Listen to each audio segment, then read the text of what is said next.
What the hell? From just Glenn has a outside shoe. the perimeter of Atlanta, Georgia, where we got past Montreal and now everything hinges on a big bald wall. Hey. Hey. I like that one. It's astute. It's accurate. It's fun. Astute and accurate. That's not a shoe. Astute, accurate, and fun are adjectives no one has ever used to describe this pod. It is the 5 Takes podcast. And we are back. We're back, baby. Like leftovers after a party. So I had my little wedding reception 6 months after the fact of getting married, or 5 months after the fact. I don't know. It's not the size of the party that matters, Glenn. Well, it's how drunk I got at it. It was, and the amount of food that we have left over from this thing. Thankfully, most of the booze got drunk, which is good because I didn't need. Thank you for your service. I appreciate it. I didn't need all that hanging around too much in temptation, but it was a good time. Kat came over, a bunch of other people came over, her kids came over. It was a good time. Jennifer didn't. She had more important things to do. It's fine. Yeah, Jennifer always gives me shit for never coming to anything. She had the chance to meet my entire family and decided she was going to wear a fucking lederhosen instead. Okay, first of all, it was a dirndl. Amy's like, it whoa. was not lederhosen. And second of all, her boyfriend was wearing the lederhosen. True. Oh, well, I don't know. I don't. But yeah. And Glenn, believe me, if it had been for any other reason, I'm just that I was up there wearing dirndls and lederhosen and tiny hat, I would have been there. But I do need to give a very big, love-filled shout out, happy future life to my dear, dear friends Stephen and Kiana, who I was up in Helen celebrating their engagement, much to Kiana's surprise. She had no idea this was coming. And so a few of us went up there to like kind of make a little special circle for them while they while Stephen actually did the thing. Engagement for a reception. I approve. It's fine. It's fine. Okay. It's fine. It's totally fine. Don't make me choose between people I like. But seriously, Glenn, I knew about theirs way, way, way before I knew about your party. Yeah, I know. It's all good. So, it's all good. And as like a good friend, you kept it hush hush. We didn't know about it. And you couldn't tell us. No. All we assumed is that we were getting dumped for pretzels and Hefeweizen.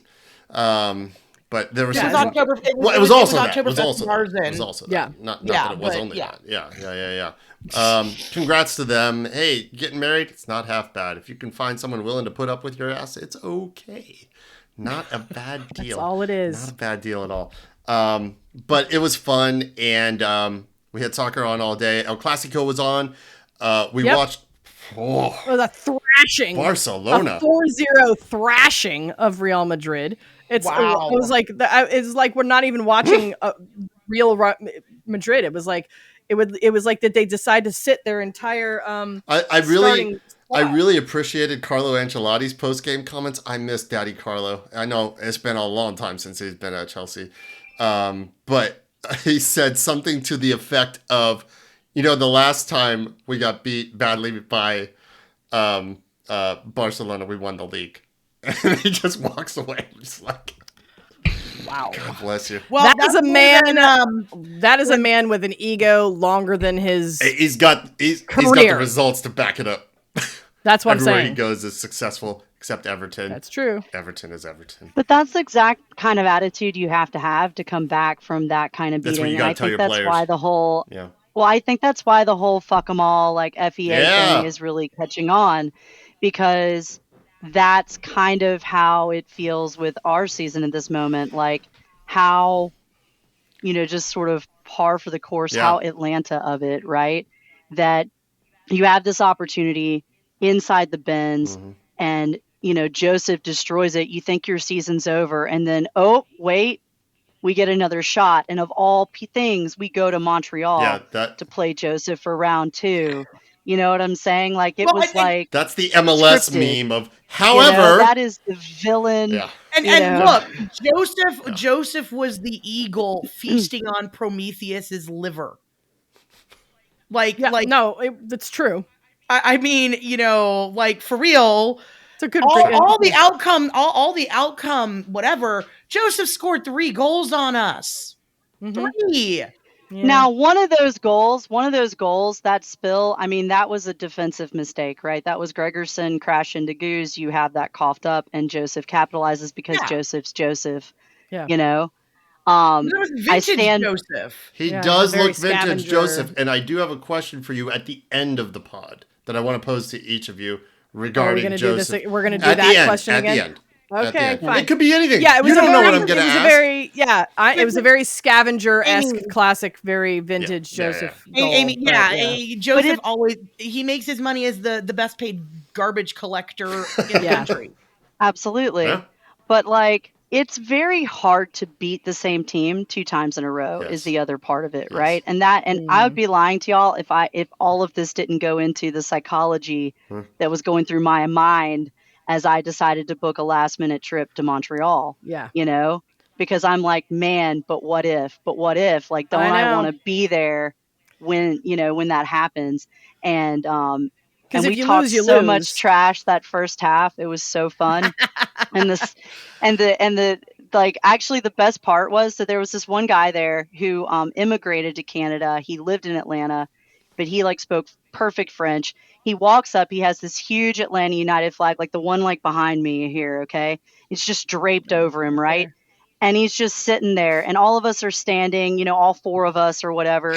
All 4 of you. and like this guy's just like sitting there like in his like Atlanta drapery or whatever. So then like the first goal gets scored, and this guy, man, he stands up, he runs the entire up and down like length of the supporter like section, speaking French shit at every person in the stand and holding up his Atlanta flag. He was my hero, y'all, like my hero. So we're chanting, I'm flapping my, believe, fan, and we're talking so much shit. And so y'all, the second half, the entire stands, like when we got scored on, turned around and were just like talking right back at us. The atmosphere was actually pretty amazing because of what happened and how it played out. Yeah. So let me ask you, Amy, since there is video, what did it look like watching the pen sequence? Because I know what I looked like watching the penalties from the hotel bar I almost got kicked out of in Mexico. What did it look like for you? Well, first off, it didn't look that like great because I took the Tony goggles and I put them over my eyes to watch the penalties because I wanted that energy. You know what I'm saying? Like, yeah. So, and I have a picture of me right before the penalties because you like talked to me on Messenger or whatever. I put the Tony goggles on to do the penalties, and anyway, but I did hold my phone out so I could video them so I could watch it. But it was on the other side of the stadium, from us. So like we were like clear on the other end. And it was funny because the guy next to me lost track, and I said, no. If Saba makes it, like, we're done. And he's like, no, I think there's one more. And I was like, no, for real. I think we're gonna, like, if he makes this, like, we win. Yeah. And then when he did, it was like unbelievable. Like, I could not believe that I was actually there and this was actually happening. And it's interesting the 5 of us were, it's just interesting that you say that too, because like, I know that we didn't have a lot of people that traveled, and I know that there's because that's a long way to go anyway. But like, I have a great video from when Glenn traveled to Montreal. There was at least 50 people for that one. That was just a regular season game, and that was a fun one. But I got him actually taking his shirt off. Ha! He never does that. He took his shirt off. But it was a great away. I do recommend it. It is a great away. Now the stadium is kind of. The stadium is kind of like if you're going to like a big county fair, like a rodeo or something. It's got a real pop-up, fun. Kind of fun though. Stadium field. No, it was really cool. And I had a Nutella covered pastry with bananas and of course poutine, and just that sounds fantastic to me. Thank you. I can give you an actual head count. There were 9 of us, in fact. Okay. I found all I was going to say is that you couldn't hear you could hear a pin drop when we scored. And it makes sense because y'all are on the other side of the stadium and we're the away team. Mm-hmm. There was no celebration. The only thing that you can hear as far as celebrations are the players when every time we would score, there's nothing, and you hear a bunch of like ahs and stuff every time we know when Saba scored, but there's nothing. There's no Atlanta cheering at all. We were like screaming, I'm sure like, y'all we did are the the best you A, and we could. screamed, like, we definitely did the wall chant several times. We did, like, we are the A and stuff, but Yeah. legitimately together, there were like 5 of us, you know? Sure. And then there were a couple others like in different parts of the stadium. Well, we did. But yeah, You did both the best goals you got could. scored the opposite side of us, but we got to see Brad Guzan make some pretty I'm awesome genuinely saves. happy That's you true. got to experience that. We did see you, so it was We were great. all over It was great. I mean, it's easy to Yeah, I find think you the made black five, and red at stripes. least 5 different appearances. When there's only 9 people there, the camera can find you pretty easily. And when you take your shirt off, Yeah. and spin around. My shirt did not come off this time. If you'd like to see my reaction to Saba, I knew there was something that I missed. Saba I getting should've, the winner. That is on Instagram. Me in the awesome. 5 stripe room, just in disbelief and thinking for sure that keeper's off his line or it's coming back somehow. Like there's no way. It was like 30 seconds before they had to cut to Josef. It dismayed before I was like, okay, it's happened. We've done it, and I didn't have anybody to celebrate with. My entire house was silent except for me. I've just got the one TV down here, and I'm just by myself. Like I have no one. There's no one here. It's just me. Well, I legit saved like an inch of beer just in case, like we Just were to gonna throw it have at that a moment. girl. I absolutely did, and then I absolutely threw it when we scored. Yeah, Jennifer reminded me the one time that I sat in the supporters section. She reminded me to save some beer should we score. So yeah, it's definitely a mindset. Well, this is a perfect segue into take number 1. At some point, we will come up with a perfect segue into Mason Mill, but I don't sense it yet. But it's coming. But how long? And be honest with me, y'all. How long has it been since you felt genuinely proud of this team, even after that euphoria of Montreal and then going to play Miami? I'm still not down from that. I do not feel bad about this result with Miami. Mm-mm. We have been screaming for this for, it feels like forever. If you're going to lose, fine.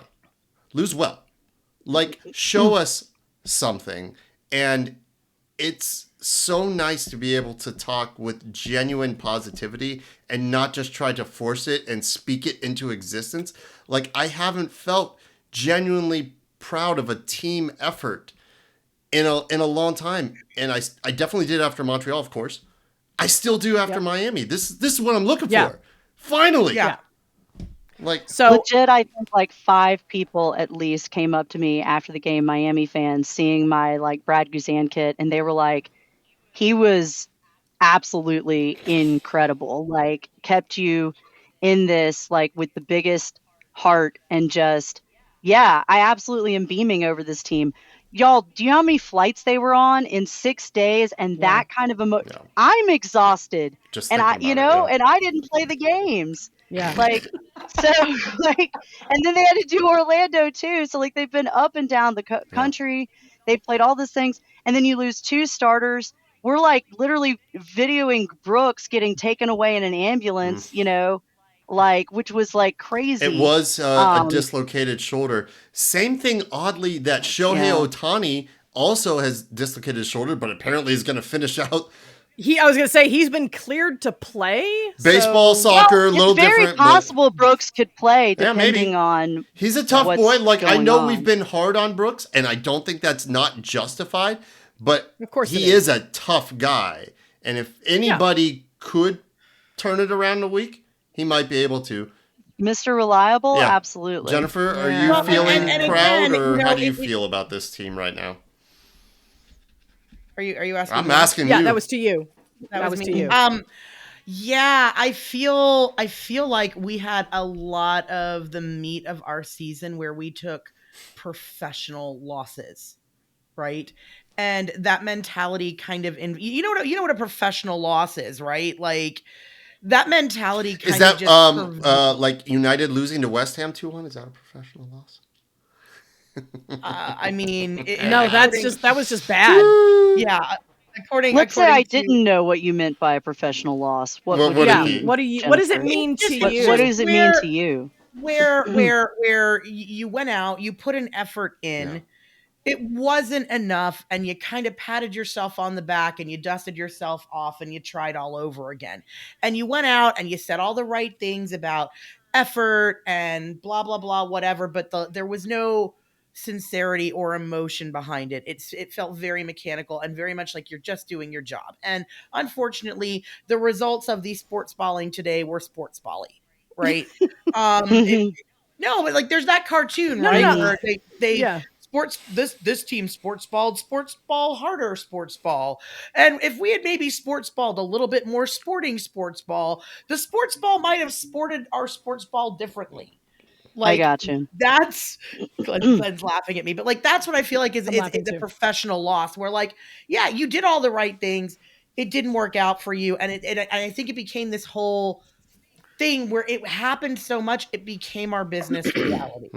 Right. But listen, And like we had a couple things come together in these last couple games that like we just haven't had at the same time, right? Where our effort and a little bit of luck, a little bit of reward kind of came together at the right time together. And I will say that I think the biggest thing that came for me out of this match is holy crap, our back line. Like and Luis Abram, take a bow. Noah Cobb, take a bow. All season, we have had to call on them so many times, and I mean, Abram saved a goal line, saved a full goal, right? Yeah. Like, and I mean, if we had to lose two starters, I guess it was good that we had the back line that we do. But they stepped up so huge, and the heart that you could feel on the pitch. That is the thing. That is the difference maker. It's not the luck. It is not in my mind. It is not the luck. It is not the skill. We've had, again, if you look at the stats, our defense has been overperforming all season, right? Absolutely. They've been exceedingly good. You know, all anybody you've thrown into the center back role, they've been good. We haven't had a drop off with all the injuries that we've had on our back line the whole season. So I'm not knocking the quality of it, but I feel like up until the Red Bull match, maybe that's where we turned this corner. We got that monkey off of our back, right? And all of a sudden something snapped where these players started actually believing in themselves and putting their emotion and their heart back into the game instead of just showing up and doing the job that they're being paid for. It feels different. I don't know what you know. I mean, look, you listen to anybody. They're all ready to. They are running through walls for Rob Valentine right now. Yeah, you know, Valentino. I mean, he's really. Did I say Valentino? I got you. Okay. Rob, because I'll run through a brick wall for you. You love him right now. He's your Valentine. That's what's on your mind there, Jen. There you go. Thank you. Okay. All right. My turn. Because you're not going to like this. Okay. But I'm going to say it. Because you kind of have known my position on this pretty much since we let Pineda go. Okay. Has been take the game at a time. And I'm not the only one that's been talking about this. We've been touching on it since we started tonight. It was that we didn't have the mentality. We didn't have the heart. There wasn't enough effort. We're talking about things like professional losses. We're talking about if you're going to lose well. Hell, we didn't even win all that well when we were winning. So when Rob came out and we had this fuck 'em all thing, right? Where he said, "Oh, I heard Tom Brady say this and fuck them all." Number one, fuck Tom Brady. Okay. Sorry. If you're from New England, I don't give a fuck. Fuck Tom Brady. Okay. I don't care how good of a football player he is. He's a piece of shit. However, you said it came from Rob. Fine. Here's the thing about that. Okay. If we were a team that had been facing adversity and had been, taking our adversity and we'd been facing it head on and the heart was there, and no matter what we did, every time we turned around, things were bashing us down, but we kept our heads up and we pushed hard and we fought for the city and we played for the badge, and it was all about this and all about the love and blah. If we had been doing all that and we were still losing and we still kind of came to the end of the season the way that we did, then yeah, You get in there and you say, you know what? Fuck them all. We're still fucking here. You can't make us go away. You've done everything you can to us and we're still here. That's not what happened. Yeah, it's not. This season. That is not what happened. Okay. I don't know. There are a couple games I could argue that's what happened. Maybe sure. so. Maybe so. Okay. Maybe we had a couple of good times. Cough, Charlotte. But since June, it has been a wash, y'all. Okay. The season was just Okay. Well, so we were so unreliable, right? We would get down for games that we should win, and we'd get up for games that we shouldn't. But if we've been playing with the heart, if we've been playing with heart, and we've been playing for the badge, and we've been playing for the love, and all of those things, but I haven't felt that. Yeah. That's what I'm trying to say. Yeah. And this is about me. Yeah. This is me. What I'm saying. And I know I'm not the only one. I've been hearing it all fucking season from people that I talk to. If all of that were the case, then yeah, it would really feel like making the playoffs meant something. But that's not what we were doing. I haven't felt that until the Orlando match. And even then I was like, did anybody ever see Major League 2 where Randy Quaid's character is in the stands and he goes, they'll blow it in the playoffs. And then everybody starts, wailing on him because he's just been down on the team the whole season, and they've made it. They've won the pennant, and he still gets there or something like that, and they're still wailing on him. Wail on me is in that way all you want, but it's we didn't deserve to make the playoffs, y'all. We did our part. We won one very important game, and 6 other people had to fuck off. They had to fuck up in order for us to get there, okay? It wasn't us that made it. We did one thing right, and 7 other chips fell into place. It's just, I think there were a lot of guys, though, but I think there...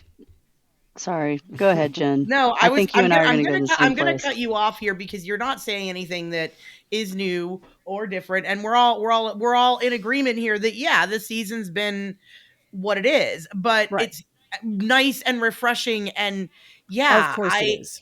To feel pride in wearing the badge again.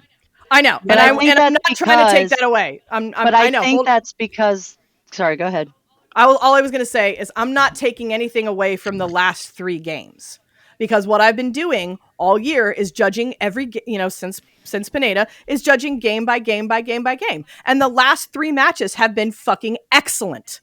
And it's made me feel something again. It's made me feel pride. It's made me feel fun. It's made me feel like they were playing with heart and they were playing for the love. And that's what I'm trying to say, is that you can really feel the huge in-swinging difference between the way we played all season and the last 3 matches. Mm-hmm. So this whole fuck them all thing, might as well say fuck it all. I get it, because it doesn't it doesn't feel like the team has been on the brink of something, and then we were just surrounded by doubters, unable to see what was clearly in front of us. So fuck them all. Exactly. But whatever, if that's going to get us through, then let's ride with that. And I think, to Rob's credit, what else is he going to do? But I totally hear your perspective on it. But so far, it's working. But to Rob's credit, too, he tried everything else. Yeah, he did. I know. I have never blamed Rob. I really think that just comes from Rob being so fucking frustrated. Having to sit match in and match out. I think that Hold on. Go, Amy. Amy, what are you saying? I think it comes down to the personnel changes, though, y'all. That's what changed. The personnel literally changed. Did it? I'm sorry, but yeah, I was a little tired of seeing Tristan Mayumba and Jande. And to be honest with you, if I had one criticism of this Miami match, it's that we had to go to those guys. Yeah. And there were moments that I saw some of the shit that's been the reason why I've been okay with them being on the bench. Yeah. When you put Ronald Hernandez, who has done nothing throughout his entire tenure at Atlanta, but be everything that he could be every time he's gotten any opportunity, and talk about setbacks and adversity and everything else, and he comes out and he plays with his heart on his sleeve. I feel like it's like from Goose to Ronald to Dax to Tiare and Rios, they're forming that Care Bear stare thing, heart through the team, And it was like we needed that piece we were missing in the middle to like connect everybody together and maybe put some of that heart up front. And I think that you're getting a lot of that out of Jay Fortune too, who is playing well above what you would expect. And then you've had it throughout the season. You've had glimpses of that from people like Luis Abram, from Cobb coming off the bench, But I feel like that heart and fight, like it was like, it's a combination, right, of, I think, a personnel change, which is a shift in the attitude of the team, in my opinion. When you have somebody who's coming in who is really making the absolute most of their opportunities and actually challenging guys, right, to do better. And think about how huge Hernandez was in being able to push Brooks up, which got us that goal in Montreal, So for me, the personnel change is part of why I think the message from Rob that he's probably been trying to give for most of the season maybe started to land because he found the guys that it landed with and put them on the field. Let me flip this on its head. Something we haven't thought about. Fuck them all. Who exactly? I don't think it fucking matters. Maybe the people that left our locker room already. I'm just saying, we don't know who fuck the ball is directed at. Anyhow, I'm worried that what you're talking about there, Alexi doesn't have it, which goes into number 2. Every match I watch with him, I have my concerns reaffirmed every time. He made one great off-the-ball run in this match in the 45th minute, and that's it. He's threaded a few decent balls. Like I said, I think in the takes from Montreal, maybe, since we're kind of talking about that as well. He's not too shabby when the ball's not moving. Unfortunately, most of the time the ball's moving in this game, and in his position and his salary and what he's supposed to be to this team, I need more out of him, and we just ain't getting it. And it's not just me that's saying it. Commentators are saying, like, hey, here's this supposed to be central figure where we've had the likes of Miggy, Pity, I know, Pity, and, with, it's not happening. Even with Barto, Thiago, obviously, it's just, he's not having that impact. This is a problem, is it not? I don't totally disagree. I don't disagree with you, but at the same time, in his defense, outside of that one penalty that did piss me off because I felt like it was a lack of effort penalty. I feel like it was just terrible. That's what I said, right? Yeah. But outside of that, he's delivered pretty much what he was built to deliver. He was not meant to come in and score 15 goals. No. He has come in, he's scored a few key penalties for us. He's hit a couple of, bangers, and he's produced a couple of interesting, runs and things, and he's still having to gel with the team, and we don't have any pieces that were brought in, for him. I'm not saying that you're not wrong, because you're not. It's not really there right now. But I don't know how much I can bag on the guy and say he's like, because those pieces aren't there yet. I got you. Yeah. I'm gonna make a comparison here to a player who I think in the last, 4, 5, maybe 6 past matches has finally started to come into the player that we expected him to be, and it took him all season to get there. And that is one Bartok the Magnificent. Sure. Okay, for real, Barto. Shout him out. Yeah, he's been great. Yeah, I mean, you want to talk about low-key man of the match. Yeah, for sure. I was really torn. Mine. I was really torn between him and Jay, because I thought Jay did a hell of a job shutting down that, going in there, shutting down that midfield, trying to open up space for Saba to make the runs down the. I mean, he was everywhere. But ultimately, this match, even though we lost, was a defensive masterpiece. Yeah. Right? Yeah, mine low key is Derek Williams. I thought that as far as dealing with somebody in the midfield, dealing as a center back and having to deal with the people that he was having to deal with, I think he did the best he could. I do. Luis Abram would be mine, because he came off the bench second.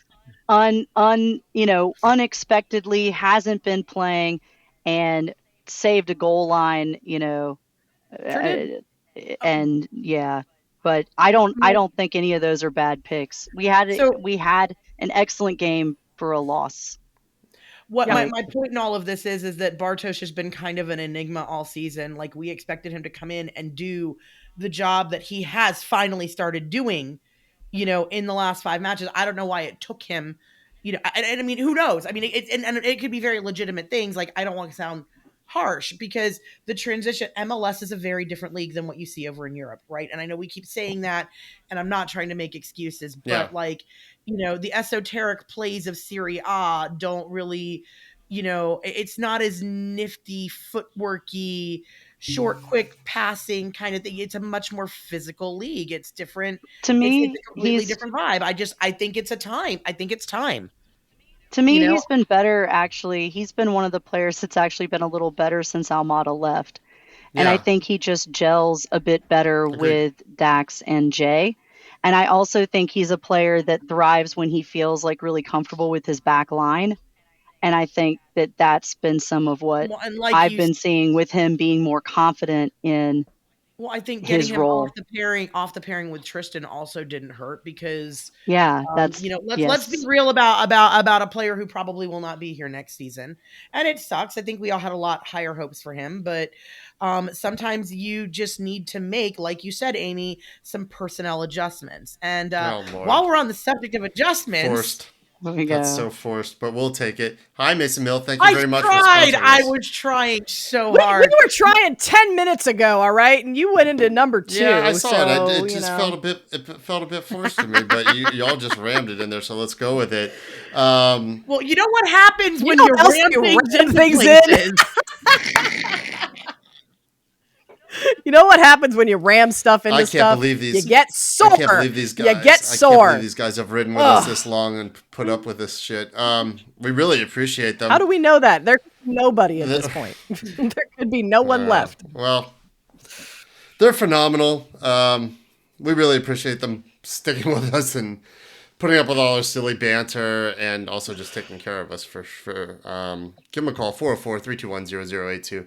Find them on the web, masonmillcairo.com. Don't forget they've got their 30th anniversary party coming up on November 8th.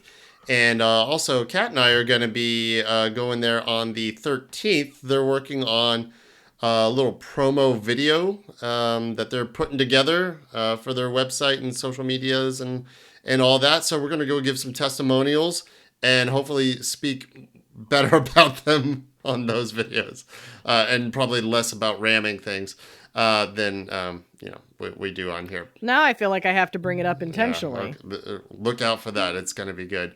I mean, considering what you were ramming in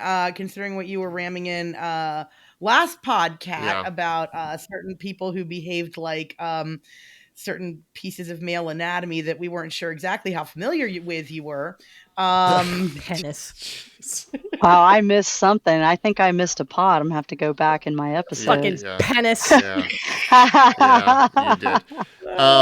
Anyhow, thank you very much to them, and go check them out. They're in Decatur, Georgia, off McConnell Mill Drive, open Tuesdays through Saturdays.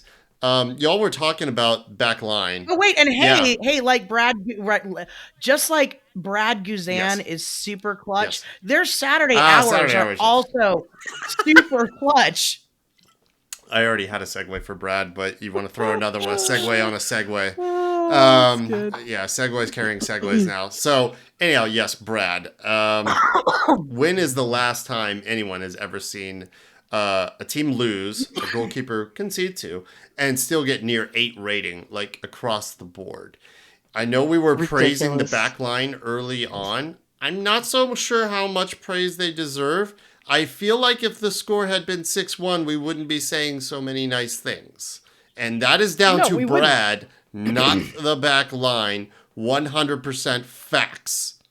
I know. That's fair. We also got an assist from right, left, and center post. It's true. At least a couple times. It doesn't take away how I feel about this team now. I feel much more proud. Like, I was never about, like... That's where the luck part comes in. I Remember the luck part early on? I don't need to win to feel good about a team. I don't. Occasionally it'd be nice. Please don't drag me through 2 more awful seasons of Chelsea Football Club.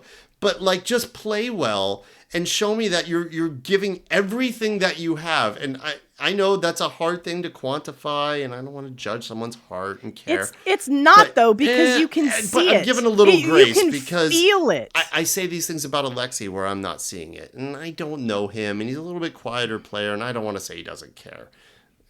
But anyhow, Brad. But that's what I've been saying, and I'm just trying to give the players a little bit of grace. But I'm just saying that the back line, you did well because there was this 40-year-old man putting in an open field tackle on the greatest player of all time, 30 yards off his line, and he wins it. What? Y'all, and he saved two other goals off on his the foot. replay were ridiculous. What did they say? Utterly ridiculous. A goalkeeper again. Save one or two you shouldn't. Well, the ones you should. That was like 5 or 6 he had no business saving. Oh, yeah. No, absolutely. Build the wall. You don't even need a statue of Goose. I wish that was not such a toxic thing because that's what I want. Is a giant in front of wall. the Benz, just put up a brick wall. And that'll be Goose's statue. Build bald wall. Yeah. Gold brick wall. Yeah. Platinum. Real shiny. Gold. Yeah. Incredible. Actually, what I want is the statue to have a turkey and he's licking it. That's the statue. You've not seen the one where he licks the ball, Glenn? Have you not seen the picture of Guzan licking the ball? Listen. No. So Guzan, let Amy explain this. No, honest to God, there's this picture. You could look it up of Brad Guzan licking a soccer ball. I don't remember what game it was in the Benz that he went all madman and went, but there's a picture of it. I want that ball. And I've seen one where we replace it with a turkey and he's licking the turkey instead of the soccer ball. It's great. Well, that's just perfect. Source that out, everybody. Look, this man. That should be a shirt. What he's done this season, he's been the one that if someone gets praise in this pod, especially when it hasn't been good over the summer, it's been him. And us just feeling so awful that let's not send him out like this. He deserves more. If we had done better, he's Golden Glove.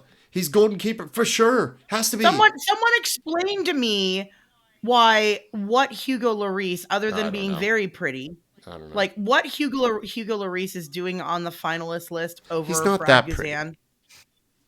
No, he's not. He's not pretty on a Giroud level, but he definitely adds to be the fair, factor of the nobody he would be a goalkeeper finalist on a team level. that had a half decent number 9 striker. If we had and I mean this with all respect to Rios and TRA, who I adore, and I think have outperformed what they were meant to, right? Notwithstanding, but if we had a couple of other pieces, if we could have just put a couple of goals, and honestly, if we could have just finished things that we were supposed to finish, right? You look at our XG over our actual goals, which has been talked about ad nauseum. Yeah. But legitimately, that's the difference between Brad Guzan being a goalkeeper of the year finalist and where we're at right now. I feel like the other 2 nominees were absolutely put there based on merit and performance and what their contributions to their clubs were. Charlotte does not make the playoffs without Kalina. They don't. It just doesn't happen. Matt Turner with New England years ago. New England doesn't end up where they are, except they were top of the table, so it was easy to give him the glove. He also deserved it. But. No, and I don't think that Columbus is the juggernaut that they are without Schulte between the pipes. And I also feel like, I was actually thrilled to not see. Well, but the coaching only gets you so far because you've got to train. You can have a great coach who can't get a response out of the players. We don't know anything about that. He's gotten everything he needs to get. I'm just saying it's that magic chemistry. I'm starting to think coaches have a bigger impact than I used to think in the past, and that's been shown to me, especially with Chelsea this year, because our roster at Chelsea Football Club isn't greatly changed. We've added a couple good players, namely Pedro Neto, who's been terrific. But Enzo Maresca from the school of Guardiola has come in and gotten a tune out of this team when nobody else has been able to. Poch wasn't able to do it. Lampard wasn't able to do it. Nobody has been able to do this. So I think a coach might have more of an impact than maybe even I was giving credit for. Still a player's game. Don't get me wrong. They got to do it. So I give Rob a ton of credit for what he's done so far. I'm surprised. I am actually kind of surprised that they didn't just roll over and hand every end of season award to somebody in pink and black. Yeah. Including goalkeeper of the year. And that's not to shit on Drake Callender, because I actually think Drake Callender's a very good goalie. Okay. And but he's actually made a lot of really glaring mistakes. He's the one that's let other teams back into so many matches throughout this season. So actually, I don't think he did that well. Well, he was very up and down. He had games when he would be spectacular, and then he'd have games that weren't that great. But he also was playing. Miami doesn't really play defense, right? Yeah, that's right. That's part of why we have done surprisingly well against them, I think, because they don't really play defense, which is ironically sort of played into what is our strength. It's very weird watching a team where you don't want them to have the ball. That's been not Atlanta for the entirety of Atlanta until now. I want to, going back to what you were saying, before with Guzan, and we were talking about like the low key men of the match and how everybody had a different low key man of the match. I think that's, you want to, look, every team has an Achilles heel. Every team has a weakness. I would hope that they're going back and looking at tape, and they're seeing all the lanes that that Busquets is leaving open down the middle, because that is an area that I think, because of all the tactical shifting and restructuring we had to do with the injuries, may or may not have actually been in the game plan to go out and try to exploit more, and it didn't happen because we had to go to 3 in the back. Which, credit to Rob for solving that Rubik's Cube. I mean, like, that's not easy to do. But we did 3 in the back against Miami the last 2 games and did really well. And so, in my opinion, I think we would have started there if Hernandez hadn't been ill at the last minute. Yeah, for sure. Right? And that's another thing you had to deal with. And so then you make that hard decision. Right. And I'm sorry, in those first 2 minutes when we get discombobulated there, it's Stian and Dax. They lose communication. And he loses track of Suarez, which you just cannot, do there, right? 2 minutes and now in. we've and lost I think, Stian. Right. And so I'm really hopeful though that like he walked out under his own power. I am hopeful that may have been. Though. I mean, I don't. You know what? You never know. It could have been compression from overuse. But he's been dealing with that the whole season. If he's like half lame, I think I'd rather have a full health Abram with a week to practice with the team and be healthy over a potentially lame. Because I need who could always come in as a sub if you need that in 30 minutes need to get or whatever. Healthy for and to me, that's because I think we can. That's more where I think we can do this at home. Even with especially everything. If we get Hernandez back, which we probably will, right? If it's flu, out with the flu. Good chance, right? Good chance. Give that boy some emergency. He's fine. He's fine. Yeah. Snort it if you have to. But he had to be really sick for Hernandez to go sit because he does not like to sit. He's a badge guy. They probably had to take some athletic tape and tie him to the locker room. He's a badge guy. Something. He's a badge guy. Yeah. All right. I was talking about Pedro for Chelsea. We have our own. Vote for Pedro. Vote for Pedro. I mean, yes. Go around the room here. Is this dude the signing of the past couple seasons? Am I being too hyperbolic? Yes. No, you're not. No. Because it's absolutely,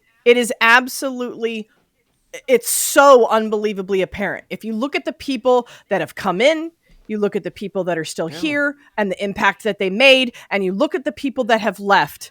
Absolutely, Pedro Amador has got to be our best signing of 3 seasons. No. Thank you, Boca Negra. Like Jey Uso's theme music You're not wrong. says. Do we have any WWE fans here? From day one. No.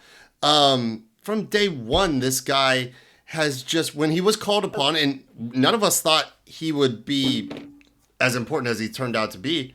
But he's been there. Because he came in so quietly because he wasn't the big signing. 250,000. Uncle Arthur finds that in his machine. I'm gonna make an argument. I'm sorry. Go. And I'm not trying to knock Pedro's contribution. No, please. We are killing it. But come on. Derek Williams was the signing of the season. Also, thank you, Carlos Bocanegra, picking Williams. Yeah, that's off what I'm saying. I might be being a little hyperbolic, and also Pedro, much smaller sample size. And also, That's true. you know what? After all the Jande Tristan brouhaha this year, I want a whole season of consistency. Yeah. Before I will make earrings out of you to wear. We have fallen into this trap before. It's true. I'm not doing it again. Can't get your heart broken again. I understand. Well, okay. So if we're gonna be fair, then if we're gonna be fair, if we're gonna be fair, Jennifer, then Derek Williams had streakiness. Okay, he was injured and he's had some pretty glaring mistakes. He has really, really excellent games. He has had several unbelievably good games, but he's had issues too. He is not innocent of them. So you take you take that sample size of, we've had one whole season with him, and you take the small amount of sample size that we've had with Pedro. And that's why I said, you take a look at the positive impact that they've had since they've been there. I have not seen Amador make one mistake. Well, he probably has a little bit of grace. But what I'm saying is, it's all about percentages, right? You know, you can take, 50 games. How many mistakes did Derek make? And you take 10 games, how many did Pedro make? The percentages can outweigh Derek themselves. has more responsibility. Yeah. And the one thing again that I think we're just now starting to see the fruits of is the connection that Pedro and Saba are building. Mm-hmm. Oh yeah, so beautiful and critical. That so good. They literally scored the exact same goal twice. We need again, it was Hernandez who allowed Brooks to push up, which pushes Saba to the left, which has been where we've had, fuck all for most of the season. And now, all of a sudden, Amador is connecting with Saba, and he connected with Brooks on the other side. So is Saba finally getting a little bit of that higher football IQ that I've been saying he's been missing? Is Amador part of that? Yeah, he's paired with the right. We have the Sabador. I think Amador makes Saba better, because sometimes Saba that's what we've been looking runs for. A whole lot for some things that maybe it's like, I appreciate the effort, but you could have done a little less and maybe not lost the ball. Yeah. There kind of moments. I feel like Amador. Yeah, it's you're right. Like, that is the glue. Absolutely, to sort of pull that together. Sabador effect, and we gotta hope that you need that Sabador. Well, we have to hope that sounds like a very fancy tequila. It does. I love tequila. It's a Georgian Mexican tequila. I don't know where we have to from. hope that Portugal. Same thing happens in the off season to improve Alexi. Yeah, let's hope so. Let's hope so. Because it could happen, and if it does, that'd be wonderful. Well, maybe what we need is that center forward. That's what one of the things one of the things that we're fucking missing. So you go back and you look at the pairings of Miggy and Joseph. That's a great. That'll be a question I have after this last take. So moving on to Dax, he hasn't made the takes a lot this season, but what a pro. And I want to give him some love now because he's earned it, especially after that penalty he had in Montreal. Here's a man that's had a pretty good career, has won supporter shields at Red Bull. Real shields, Jennifer, that are all part of the ITC Council, and they can feel good about it. Sorry, Miami. Right now you just have a dinner plate, technically. But anyhow, I digress. Man's had a great career and is just, a good, solid pro. And now here he is at the end of his career, stepping up to maybe kick the ball for the last time professionally. And ices it. Like, you want to talk about pressure. Penalties are always pressure situations. Always. Playoffs, it's big time. Here's the end to, your whole career flashes before your eyes. This might be the last time I kick a ball. And he just does his job.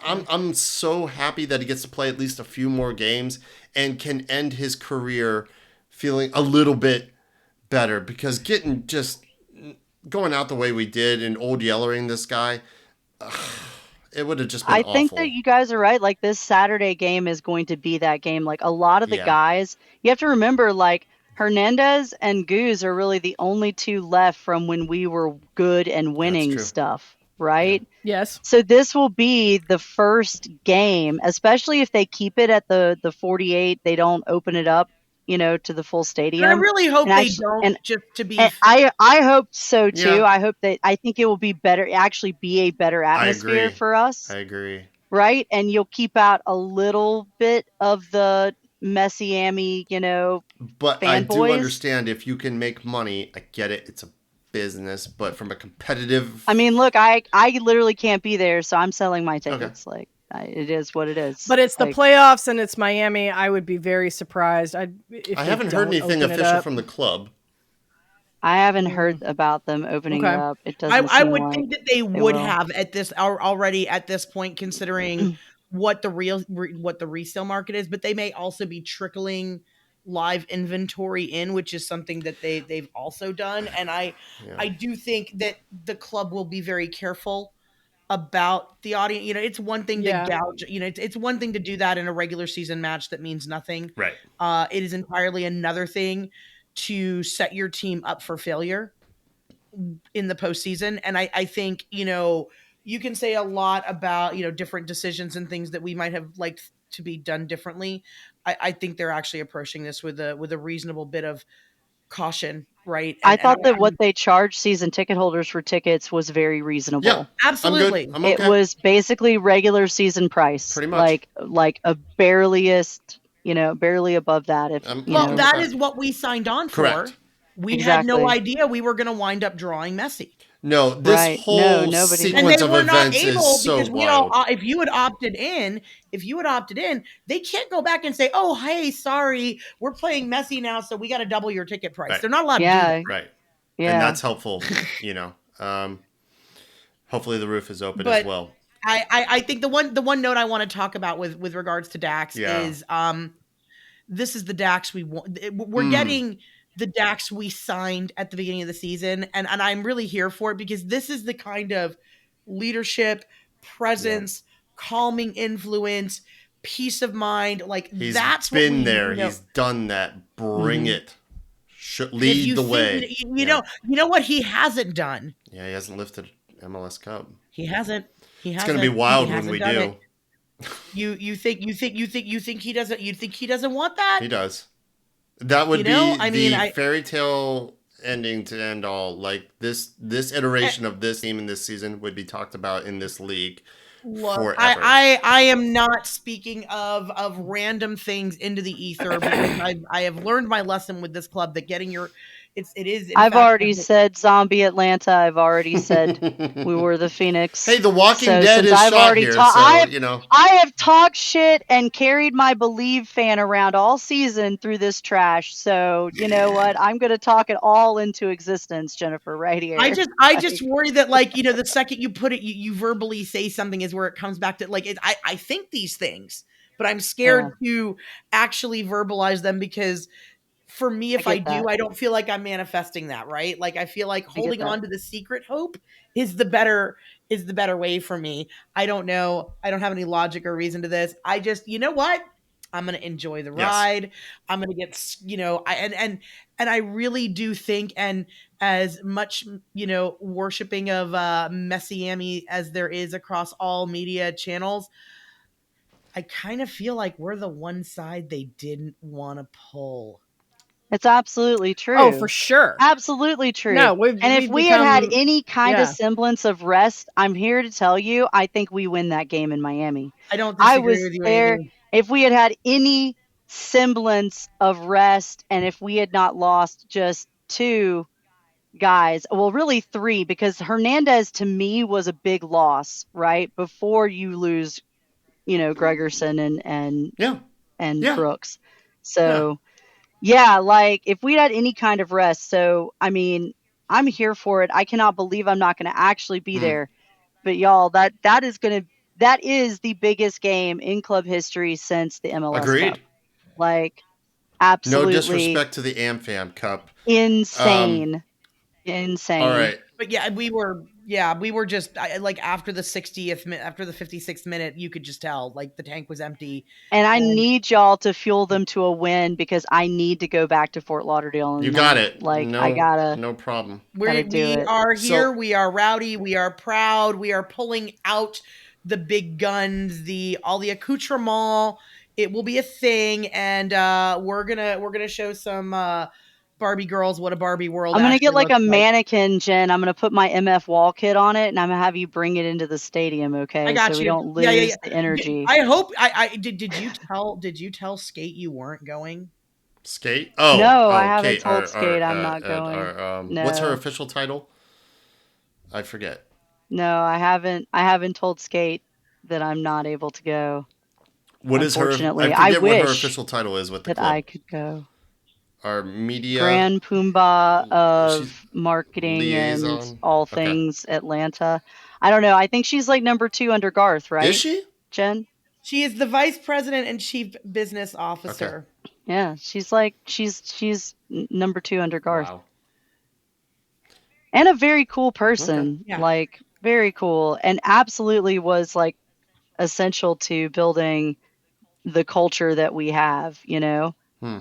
She was like really critical with the marketing and a lot of the things that the team did early on. All right, so Amy, give me an effigy. Anyway, I'm gonna stop kissing. Give me the effigy of you with the MF wall kit, and I will put it in the supporter section.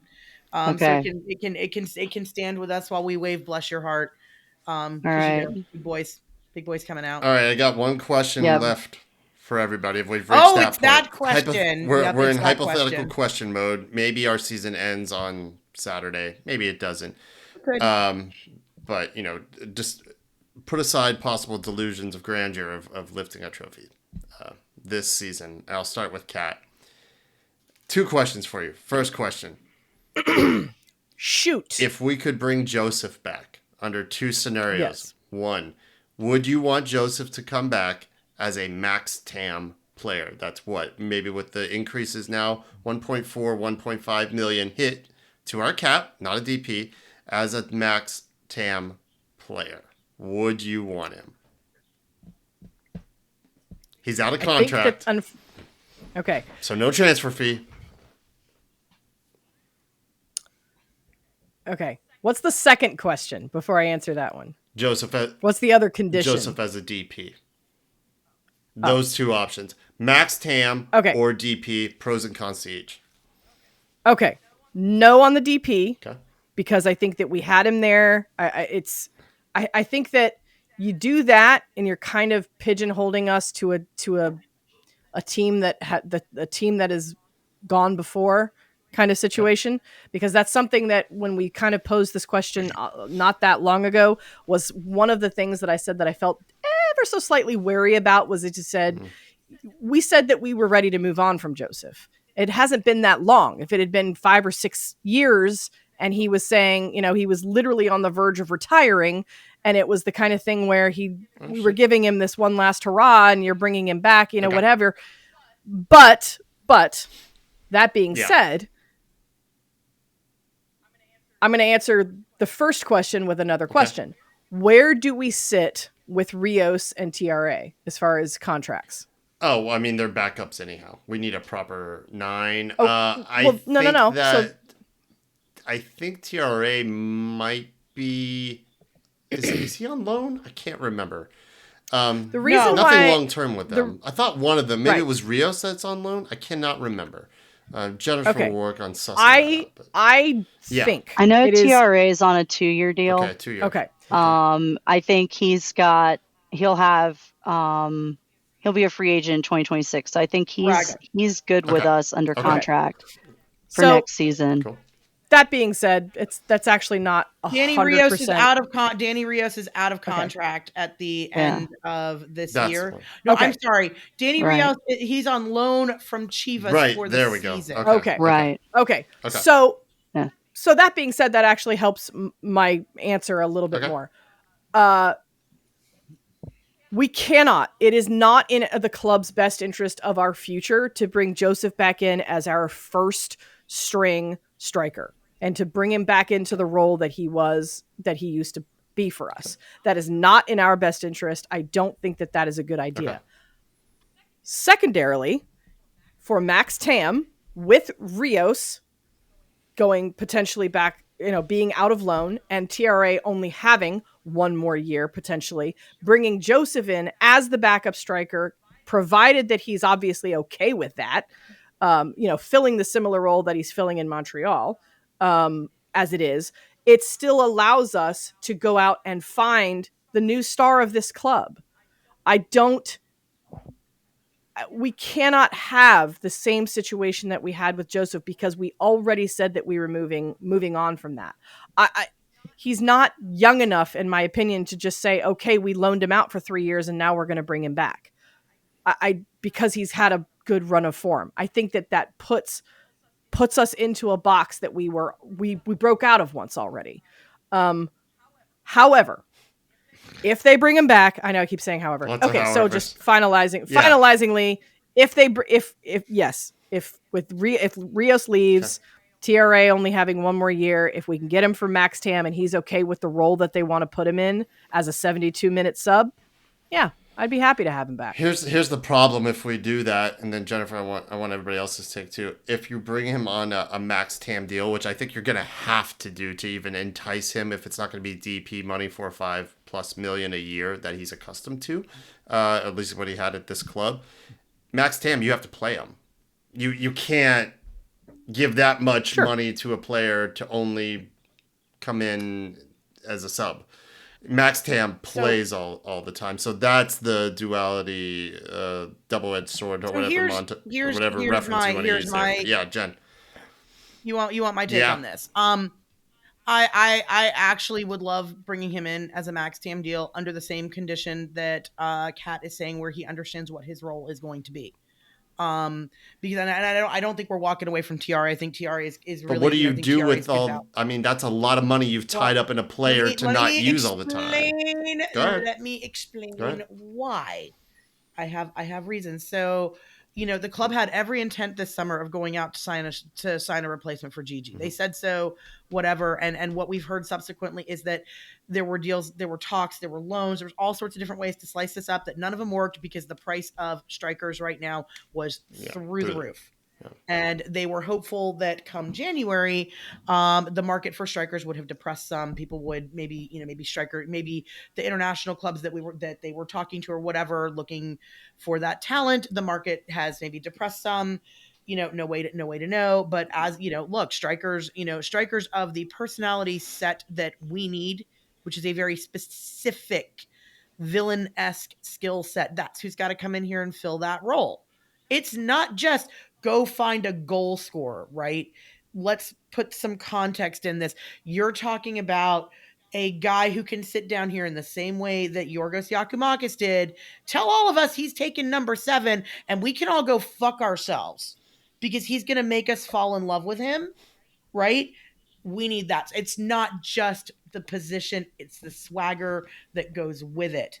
And I agree. So you bring Josef in on a max TAM deal or whatever with the understanding that we're going to be out here looking for our right fit guy. But until that happens, you're the guy. We're not going to put all this pressure on you to be the guy. You want to put that pressure on yourself, have at it. Right. But, you're 30, he's 32. He made 1.3 or something like that this season. He was not making $5 million a year. He does not have the market value. He doesn't have DP player market value anymore. No, he doesn't. He can only make DP money if he goes to a non-cap league. So you're okay tying that money up for what he would bring in stats and swagger, and not worried about needing that money to go elsewhere. This is the thing. We also, don't forget, we have extra GAM from the sale of Caleb We do, Motley. but that's a lot. I mean, 1.4 is still we have some maneuver. We also have a lot of gaping holes to fill on this roster, and our salary this season was $11 million fucking dollars. Yeah. Okay. I don't know. I'm taking a flyer all day long on TAM deal, Josef. I'm sorry. Okay. Like, I think that the thing is that Josef was not the same after his ACL, and he had to go on this journey. I mean, it's literally like we've been watching Josef, wander in the desert, right? And is he coming out of the desert and have to he's had to go in and Spider-Man fight himself, you know what I'm saying, for a couple of seasons and find his way through okay, what is this? What do I mean? What can I do? And what I saw in Montreal was what I used to see when he was in Atlanta, 100%. that back. But it's like it is a villainy, it's a joy, it's a partnership. Now, I don't know, I think that there is a universe in which Joseph coming back, I would totally do that if, again, as you all have said, he understands kind of his role, because He's we're got to still have going to the right have enough mentality. money to go get a DP, but you've got to have a DP that's also okay playing with the ghost of Joseph Martinez, literally Over there. over your Yeah, shoulder, literally there. Not so right? much a ghost. And DP So, money is never going to be an right. issue. That's And never. if we're gonna bring Joseph back, I have to say I need to know who our coach is before I can 100% be on board, because Joseph is a personality that has to be Yeah. managed. Yes, Tata that's was true a too. special manager that could connect with him in a way that made him manageable. I think the guy in Montreal finally has gotten something out of Joseph, but he had to blow up a lot to get there. It's true. And chicken and rice Joseph is not that far away. It's true. Always right around the corner. I will say, Yeah. you got to remember too, Courtois is Wilfred Nancy's mentee, right? Right. And yeah, so he's a good coach that has gotten something out of Joseph. Okay. But Joseph did not do well with Heinze, and he didn't do well with Pineda. I would wholeheartedly support that position as well. I think that's reasonable. It would have to be a good coach fit. It's got to fit. But yes, under the right circumstances, I think there are very few available players that are worth that kind of money at this point in time to us, not just from the standpoint of something the roster really needs, but also something the fan base really needs. So we all could envision a world. Injection of energy and love and there's scenarios where that was work.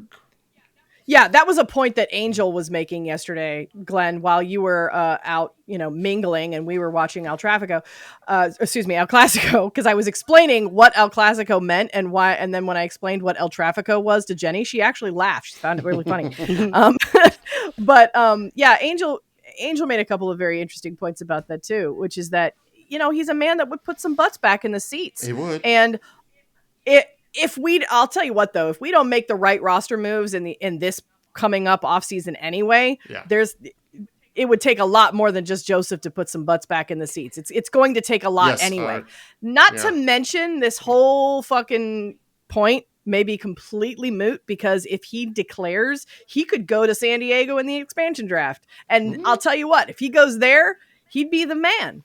The expansion draft. He'll just be a free agent, and he can go wherever he could get picked up there. But y'all, can you imagine the Amador to Joseph connection? It would be the second coming of Gressel. Like it would be. It would be very good. But that's interesting. Like he's out of contract now, right? Beautiful. Like Joseph is out. That's so another. It's not like Montreal's leaving. Contract next year. It's not. They're leaving him unprotected.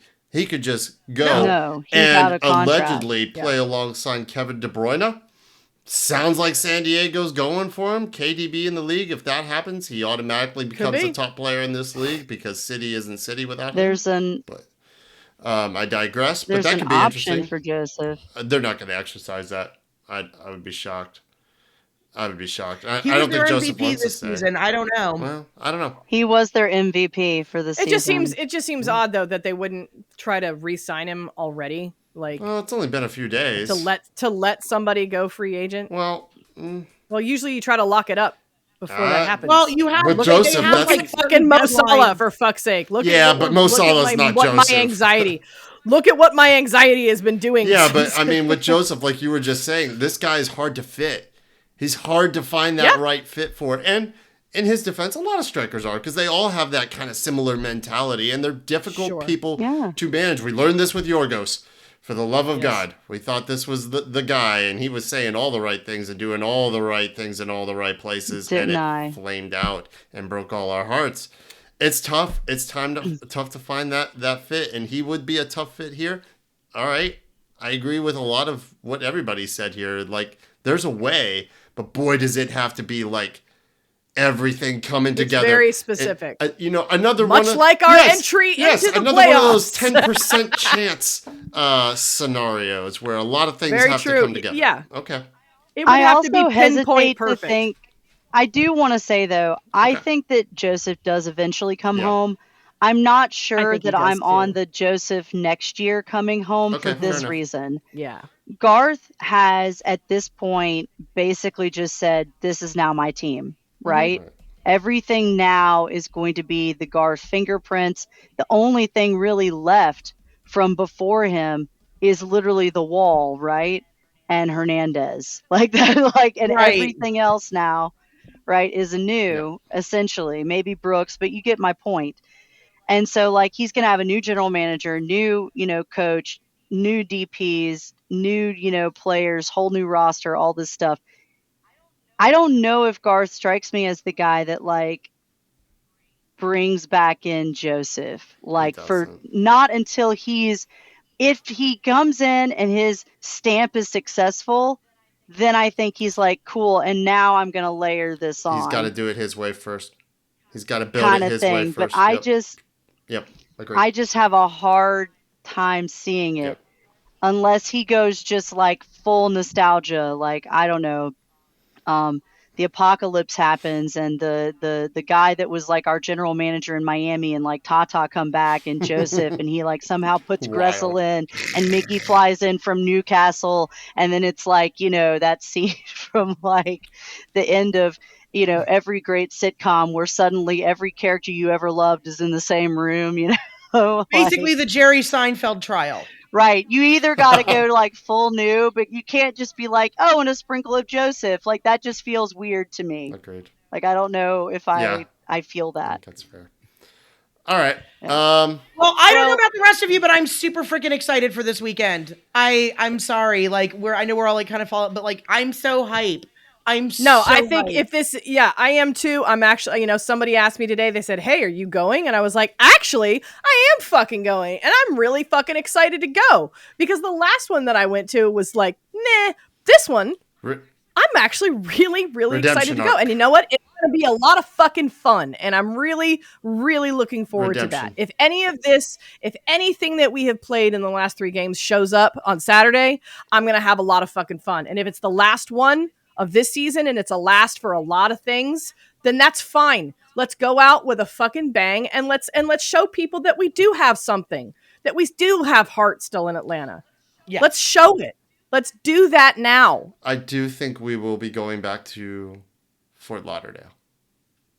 I know. Optimism from this guy. Very odd. It's true. I'm not sunshine pumping. We've had their number. Maybe we're their bogey team. We've experienced this with other teams, and it just happens where you just match up well. I feel much better about going against them than I did against our 3-game series against Columbus. I knew we weren't going to do that. I felt all right about doing it at home, but I knew we weren't going to do that. That twice team ball in Columbus, thing, that was there a lot are ways to exploit Miami, and I think Rob has done that, and I think this team's going to be up for it. The chance to still go down in history as knocking out the greatest team in MLS history is still there for them. And if we can just get a little healthy and stay a little healthy, I think we'll be okay. All right, everybody. We appreciate you listening. Thank you very much. We're going to be back in a week's time. All of us? Yes, again? Yes. I hope so. At least 3 of us are going to be at this match, and then we'll talk about it next Sunday night. If you were planning on swinging by the tailgate, Glitter Mob is collabing with Truck Bar, trademarked Truck Bar, for a special tribute to Macaroni Tony on the Golden Spike Shot. So come by and cheers to our good friend. Maybe I can make the tailgate for like an hour and then go to my mom's thing. Absolutely. Weddings and soccer matches. Get your priorities prioritized. All right, y'all. Well, if you're coming to the tailgate, it'd be great to see you. We'll all have on our 5 Take shirts on. Come say hello. We love seeing everybody. Bring your Tony goggles if you got them. And yeah, man, we got a real chance at this. If anything, I should have warned them. I forgot about them. Win or lose, at least we're a little happier now. That's all I'm looking for. I just feel better about this team, and I can feel better about the end of the season. I didn't want to cry through the whole off season, and I don't feel like I have to. I think this would, even if we lose here, it's a better way to go into the off season, knowing that you know, we still have a ton of work to do, but we ended with a little bit of positivity, and there's nothing wrong with that. All right, y'all. Thank you very much for listening. We will be back in a week's time. Until then, y'all be good. We will be back. Bienvenidos a Meow Me. Wow. We really appreciate everybody Okay, listening. Okay. Putting up with this. Wait. No. Look, I wrote it down an hour ago. Wow. It's not even on Love the it. camera. Oh, God bless.